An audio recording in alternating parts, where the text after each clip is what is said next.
The number one complaint I hear from businesses of all sizes is that they can't find the workers that they need. So the job market still seems to be growing at a pretty robust pace. It seems to be slowing over the last several months, but still underlying job market is quite healthy.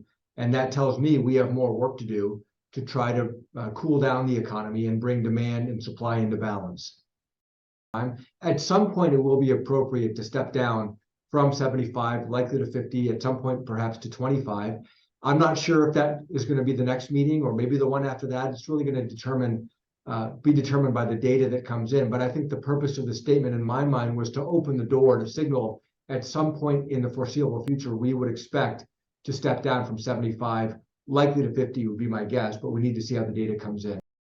So we've done a lot very quickly to get up off of what we call zero or near zero, to try to bring inflation down. And at some point, we need to say, let this medicine run its course. Now, I don't think we've done enough yet. I don't think, as the chair said, that we are close to declaring a pause.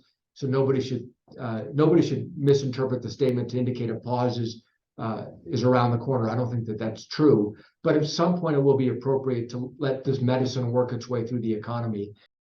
And this has not been an inflation that's been driven by wages, but wages are now catching up to try to catch up to that inflation. And to the extent that those high wage gains become embedded, and those get embedded in expectations of employees and employers, then those become harder to bring back down to a level that's consistent with 2% inflation. That employers are still hiring, they're still struggling to find workers, they're still working hard to find workers. We want people to find jobs, but for me, we also need to show some evidence, see some evidence that the labor market is softening at least a little bit. I'm not seeing much evidence of that. Because we keep getting surprised that inflation keeps surprising us to the upside. Wage growth generally is surprising us to the upside. The labor market continues to be strong. The American consumer continues to look quite strong.